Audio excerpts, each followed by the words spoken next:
Takže čauko, vítajte u mňa na mojom Nazdar, ďakujem. Čaute, ja som Peťo. A teda došiel som niečo povedať o svojom aute a ja mám teda uhádnuť, o jaké auto sa jedná. A na úvod začnem tým, že proste je to nemecké auto. Není to nemecké auto, takže Michal si takúto kúlehu na mňa pripravil, že on chce prekvapení nielen pre diváku, ale aj vlastne pro neho samotného. Áno. Michal vlastne pozná iba rok výroby vozidla, tuším farbu poznáš, že? Áno, je to taká strieborná, myslím. Není to strieborná, je to šedá. Bledá šedá, ale nemetalická farba je to teda. OK, tak. No ja som Michalovi navrhoval, že či to fakt nechce vedieť, aby nebyl sklamaný on. Ale tak. Aby nebyli sklamaní diváci. Lebo však nedojel som na McLarene F1, ani na Ferrari F40. A co keď som náhodou nedošel na bicykli, včil Michal? Tak, nevadí. Predstavíš na bicykel. Ale nevadí, beriem to humorem v podstate. Je to v podstate o to, jednalo sa mi o to, že je spraviť niečo, proste co tu není, že proste predstaviť to auto trošku ináč, aby som sa neopičil, lebo v podstate víš, aké to je. Keď sa niekto opičí, tak proste potom každý má iba kolem toho hodne kidu, jak sa povie, takže reálne to spravíme takto. Ešte to nevadí. Nevadí mi to, dovolím si teda povedať, že je to zaujímavé auto. Je to auto zaujímavé pro autičkaru. Není to teda žiadne extra dielo, ale je to auto, ktoré je ojedinelé, že není ho výdať na našich cestách, dokonca ani v dobe uvedenia na trh ho nebylo výdať ani v zahraničí nejak moc. No a môžeme ísť na to teda. No takže keď som neuhádal, že je to nemecký výrobca, pro mňa to bude ťažší, lebo má to také... Ale je to európsky, dám ti indíciu. Opel Speedster to není, no, ale je to európska značka. No to je trošku mi to zľahšilo, ale ten náduk na ten blatníku, tak ten mňa úplne zmátol, to ti poviem národne. Preto som si to typoval na tvojho Nemca, na Opla. Takže reálne je to Francúz, ale... Je to Francúz, áno. Je to žabožrút. Takže to som trošičku vymol, lebo v podstate žiadne auto také s krivkama ma takto čo nenapadalo. Francúz. No a to ešte poviem k tomuto, že ja už som francúzske auto miel približne pred 12 rokama. Miel som ho 1 rok a povedal som si, že v živote nikedy francúzske auto. To bolo každý rok pokazené naozaj. Aj keď som ho miel po strýcovi, kedy sa o to staral, mne sa to kazilo každý mesiac. Ale platí, že nikdy nehovor nikdy a toto auto dostalo u mňa výnimku. Zátať slúži dobre. Musím si zaklopať robiť. Takže podobne jak ja, keď som chcel kupovať Hondu, jak si pamätáš, že tým som začal. No osviež mi to trošku už si ešte keď sme chodívali kedysi do kasína, jak si pamätáš, tam som chodil práve, že bych začal Hondu, CRX, Japoncem. Aha, môže byť, to je parádna motokára.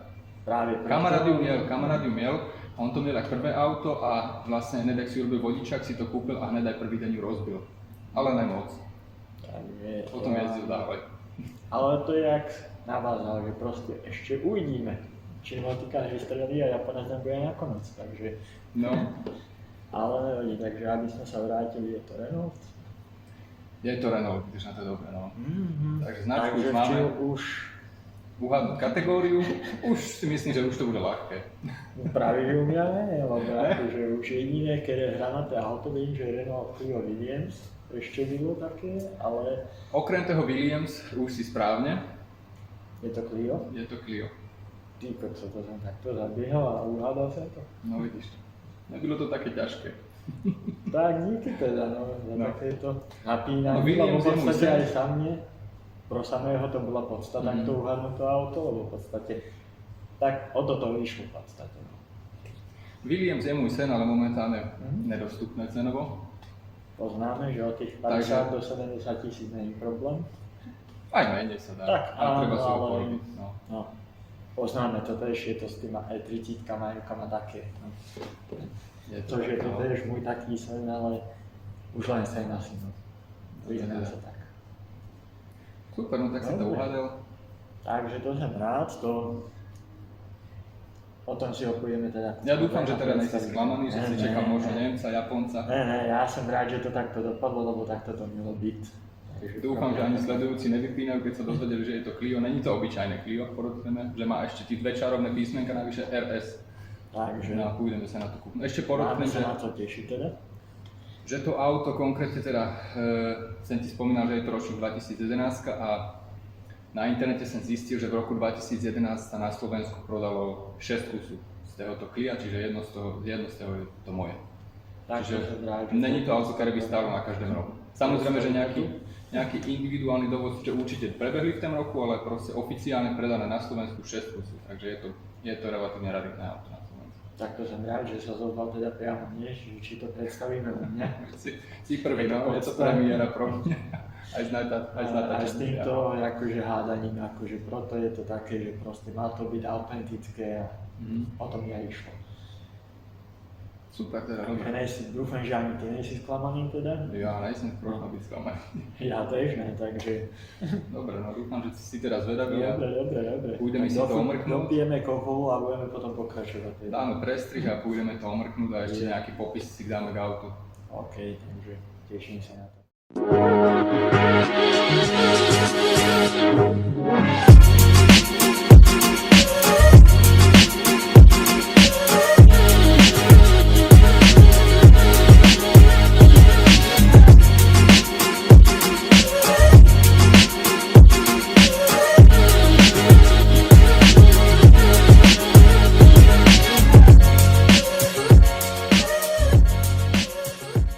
Bližšie o ten povedať Petino.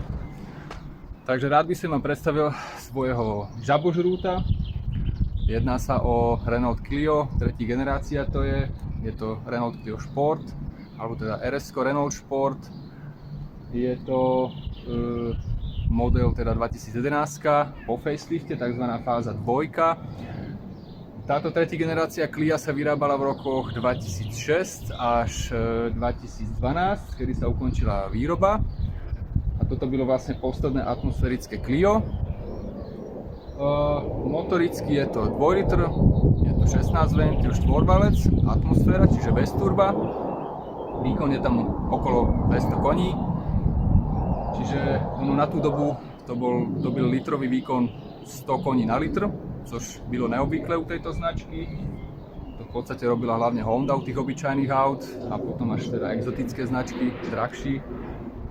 Co k tomu povedať ešte? V podstate toto auto není žiadna limitovaná edícia. Je to akurát predchádzajúci majiteľ si tam priplatil za športové sedačky Recaro a podvozkový vlastne Cup šasy. Podvozek je tam tuhší. A v podstate sú tam tuhší pružiny, tuhší tlmiče. Vpredu je to pružiny tuhší o 27%, vzadu je to o 30% a keď tam je tento príplatkový podvozek, tak je to znížené o 7 mm dole. Ďalej k tomu príplatku patrá ešte červené brzdové strmenie Brembo a antracitové disky koles. Týmto sa to vlastne odlišovalo od tej obyčajnej verzie. V kombinácii s našimi krásnymi cestama je to čisté sado maso, nedokážem si predstaviť, že by som s tým jezdil každý deň, je to naozaj utrpení. A ešte v kombinácii s týma sedačkama Recaro, kde je vlastne to polstrovanie také dietné, tak to sú bomby do chrbtice občas. Ale zase, pokiaľ človek nájde krásny rovný asfalt, tak je to naozaj zážitek, drží to krásne. Ďalší to si môžeme povedať, spomínal som, že to není žiadna limitovaná edícia. V podstate zistil som až neskôr, že tá farba je pomerne vzácna. A co sa mi podarilo dohľadať, poviem teda, že není to oficiálny údaj, ale mám to z 3 zdrojov zatat. Jeden zdroj je teda francúzsky portál alebo fórum, jeden zdroj je anglický. Potom na jednej stránke som ešte objavil informáciu k tomu a potom ešte jednu informáciu mám vlastne z jedného inzerátu, myslím, že to byl belgický inzerát alebo francúzsky inzerát, kde som toto auto našiel v rovnakej farbe a majiteľ tam uvádza 153 kusov pro celý sviet. Čiže je ich pomerne málo a dokonca len menej jak 100 kusov vyrobených s ľavostranným riadením, lebo ono sa to vozilo aj do Anglicka. Anglicko bylo paradoxne vlastne taký trh, kde sa to prodávalo húfne alebo hojne. Prodalo sa ich tam viac než na domácim francúzskom trhu. A tá farba v podstate byla síce príplatková, ten príplatok tam nebyl veľký, myslím, že to bylo nejakých 400 € alebo 400 alebo 600, nejsem si istý, že že oveľa drahšie byli prípadkové farby, to je ich typická zlatá alebo žltá metalíza, ten Sirius. Sirius Yellow sa to volalo po facelifte, pred facelift byla trošku dozelenkavá, byla to taká úprava, tam sa to volalo Liquid Yellow a potom ešte v podstate tam ten príplatek byl nejakých 1600 € za tú farbu a potom taká ďalší farba zaujímavá a divoká byla tá zelená metalíza Alien Green, tam takisto byl ten príplatek oveľa vyšší než pri tejto farbe, tam bylo okolo 1300 €, myslím. Príplatek za tý Rekara, v tomto prípade sa to muselo priplácať, lebo to není žiadna limitovaná edícia, niektoré limitované edície tý Rekara mieli štandardne, tam byl príplatek okolo 1000 €. A potom zaujímavé u tohoto auta je aj černá strecha, to takisto není fólia, není to dodávané dodatečne, je to vlastne z výroby, takisto príplatková výbava a tam byla tá cena okolo 400 € sa mi zdá, čiže ten príplatek za tú černú strechu byl v podstate skoro rovnaký jak príplatek za samotný ten lak. Takže ono mnoho aut tú černú strechu originál nemá, ja som až potom dodatečne zistil, že je to v podstate taká jemná metalíza. No a ďalej teda. No tak ešte ten dodatek. Ešte doplňujúce informácie, keď sa tu o farbe, ale název farby sme nepovídali. Treba povedať, že tá farba má dva názvy, záleží na akém trhu sa to prodávalo, alebo teda iný název má pro francúzsky trh a dajme tomu nemecký trh sa volá Asphalt Grau a napríklad v Anglicku a inde ve svete sa to prodávalo pod názvem Storm Grey. Ešte nejaké informácie, že vlastne dôvod, proč som sa rozhodol pro toto auto, keď už som teda nadával v tých prvých minútach na tie francúzske auta, je, že vlastne jednak tá kategória auta, to som si chcel vždy splniť, tie ostré hatchbacky, to sa mi veľmi vždy ľúbilo. A jednak to, že o tejto tretí generácii Renaultu Clio som čítal hodne článku, aj kúkal hodne videí v minulosti a aj to rozhodlo vlastne o tom, že som sa rozhodol pro toto auto. A jednak veľký dôvod ďalší, že je to atmosféra, ja som chcel teda auto s atmosférickým motorem a ne s turbomotorem a tam sa mi veľmi zúžil ten okruh do tejto cenovej relácie a to vlastne Honda Civic Type R 7 generácie, tzv. EP3 alebo teda toto Clio 3. generácie, alebo ešte som uvažoval o Cliu 2. generácie vlastne. Toto Clio medzigeneračne oproti tému predchádzajúcimu Cliu nabralo dosť nadnávahe, ono to dostalo takú, povedzme, kritiku, lebo to pribralo o vyše 100 kg, ale potom s týmto faceliftem došli nejaké úpravy a došli nejaké verzie ešte ďalší, takže sa to zlepšilo tie jazdné vlastnosti.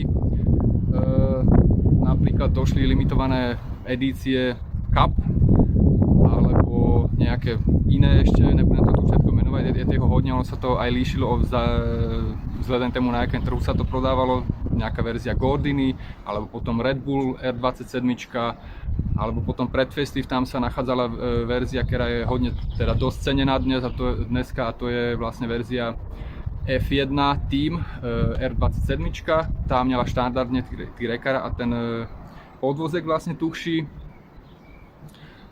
Toto auto v tej dobe bylo vlastne jedno z toho najlepšího, alebo dostalo dosť dobré recenzie a hodnotenia. Takisto, či si pozrite nejaké videá na YouTube od Top Gearu alebo Auto Expressu, tak tam vždycky to dostalo vysoké hodnotenia.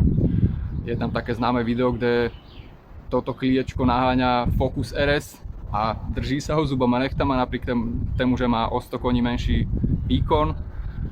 Potom v podstate, co rozhodlo ešte o tom, že som sa rozhodol pro toto auto, tak to je článek z časopisu Top Gear. Ja ho mám konkrétne tu v rukách, je to číslo z roku 2010 z augusta a je tam tzv. Megatest Hot Hatch a je tam toto Clio. Jeho konkurencia, ktorá sa tu nachádza, je napríklad Golf GTIčko, Golf R, teda ne priama konkurencia, čo sa týka veľkosti.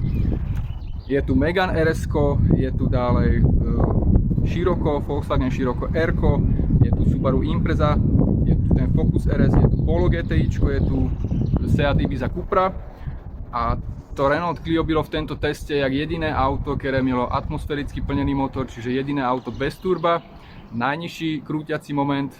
Samozrejme, že to auto není o tom, že by bylo rýchle v priamke alebo nejak brutálne by to škúbalo hlavu, ale vyhralo tento test nad všetkými tými autama práve tým vlastne, aký balíček schopnosti ponúka roka a jaký zážitek z jazdy napriek tému nízkemu výkonu, alebo nízkemu, no vtedy to nebyl nízky výkon. Dneska už sa to môže zdať nízke, ale to proste, jak to auto vyladili, to bylo niečo, akože dá sa povedať, že dosť dobré, ono to auto je hodnotené aj po tých rokoch dobre. No a ešte treba podotknúť, že to auto, jak som spomínal, že došlo na trh v roku 2006, tak tí konštruktéri alebo z tej divízie Renault Sportu byli v tej dobe v takém nadšení, eufórii a bylo to z toho dôvodu, že v roku 2005 ve Formuli 1 taký malý Španiel, možno že ste o ňom čuli, Fernando Alonso, vlastne vtedy ukončil tú éru Michaela Schumachera, ktorá trvala 5 rokov, čiže 5 rokov v rade za sebou vyhrával Formulu 1 a vtedy to vyhral v roku 2005 a 2006 to vyhral práve že Fernando Alonso, tým pádem ukončil tú Schumacherovú éru a vďaka tému sa možno tomuto autu dostalo aj takého vyladenia alebo takej péče od tých konštruktérov. Taká zaujímavá vec je, že je tam vlastne difúzor vzadu, ktorý není na okrasu, ale ten difúzor je naozaj funkčný. On vlastne odvádza vzduch spod auta a tým zamedzuje tlaku a myslím, že pri rýchlosti nejakej 130 km za hodinu generuje vlastne prítlak nejakých 40 kg, sa mi zdá, pokiaľ sa nemýlim. No, toľko zatiaľ všetko. Tak, ešte jedna vec, tak pozrieš nás na palubu, prevezeš nás? Samozrejme, ideme na palubu. No tak čo, ešte jeden taký vstup a zábier ešte, že proste sedí sa tu parádne v tých sedačkách, ale jediná nevýhoda u spolujazca sa tá sedačka nedá nadstaviť od znova. A ja osobne teda nevydržím v tých sedačkách asi viac ako 200 km. Ono sa vypravia, že títo Recaro Sportster, že sú pohodlné, no neviem, nejsem si istý. Tí sedačky ináč konkrétne sa nachádzajú takisto v iných modeloch aut, aj má ich teda bratrský Megane RS, nachádzajú sa títo isté sedačky, Focus RS ich má, potom to hodne využívali aj Audiny, športové, takisto Bavoráky a iné značky, kopec značek to využívalo títo sedačky.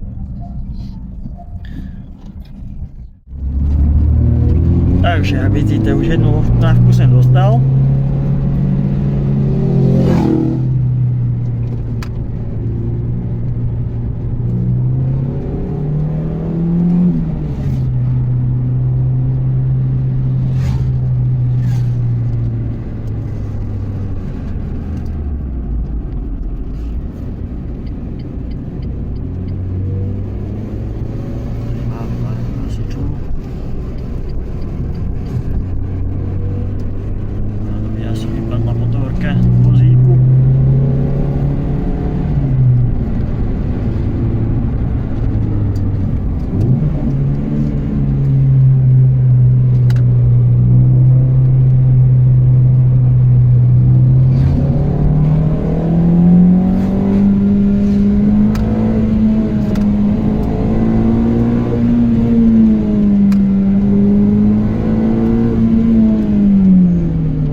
Vnútra atmosféra 200 koní, 16 ventil, dve vačky v hlave.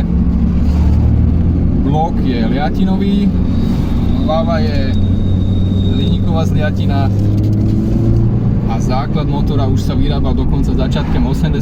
rokov, pričom sa to dostalo ten motor do rôznych aut, rôznych modelov značky Renault, či už Laguna, Velsatis, Avantim, dokonca aj Traffic. Lagunu som spomínal? Áno. Áno. No potom maximálny výkon je teda tých 200 koní pri 7250 otáček za minútu a obmedzovač nám zastavuje pri 7500 otáčkach. Točivý moment je 215 Nm pri... Tu máme trošku pravo. Je 215 Nm pri 5500 otáčkach. Zabudli sme ešte spomenúť prednú nápravu, ktorá je vlastne v tejto kategórii, dá sa povedať, unikátna a prevzatá z modelu Megane RS z väčšieho bratra. Je to tá zložitejší predná náprava s oddelenú tehlicu riadenia a to znamená, že vlastne to má zamedziť nejakému tahaniu za volant pri plnom výkone, točivý moment vlastne v zákrutách, aby netahalo volant a asi to aj funguje. Ja som to teda dosť rád pocítil a som spokojný. Ale že vraj teda nikdy sa tam nemontoval sériovo diferenciál samosvorný, ale čítal som na nejakých článkoch, že vraj to dosť pomáha, že pomontovať ho tam ešte vlastne dodatečne a má to ešte lepšie jazdné vlastnosti. To auto. Takže takto. Tak som spokojný. Trošku sme sa povozili, dúfam, že teda spokojný si, že nejsi sklamaný. Áno, to je na prvé míste, akože jak už sme sa bavili, akurát, že som si pomínal za tie Hondy, že proste není to také trhavé, že proste ide to od spodu, ne? Áno, je to trošku ináč naladené než tie Hondy, ja som teda nešoféroval nejakú ostrú Hondu Tajberkovú, ale tam sa traduje vlastne, že ten výkon všetek sa dostaví až keď zapne ten VTEC. Od nejakých 6000 záleží teda od jakého modelu, ale dovtedy sa nic moc nedieje, pričom tento Renault je dobrý v tom, že naozaj už od tých nízkych otáček to v celku slušne jede a má to ten motor takisto časovaní ventilu, takisto jak aj Civicy Type R, akurát, že nie je to teda taký kopanec, ale je to cítiť, že na tým až 4000 otáček sa to teda prebudí a potom už je to veľmi živé, veľmi ostré tie reakcie a vlastne telepaticky, jak človek šlápne na plyn, tak auto reaguje, není tam žiadna prodleva, jak bych to povedal česky. Takže asi tak, no. Ešte možno nejaký strih dáme menší ke koncu. Ešte keď nás niečo napadne, tak možno niečo doplníme, nejaké informácie, je to tu trošku chaos, je víkend, trošku sme pojezdili. Takže asi tak nejak, každý to tu pozná na tej babie, takže... Však asi to je aj počuť videa. Ale áno.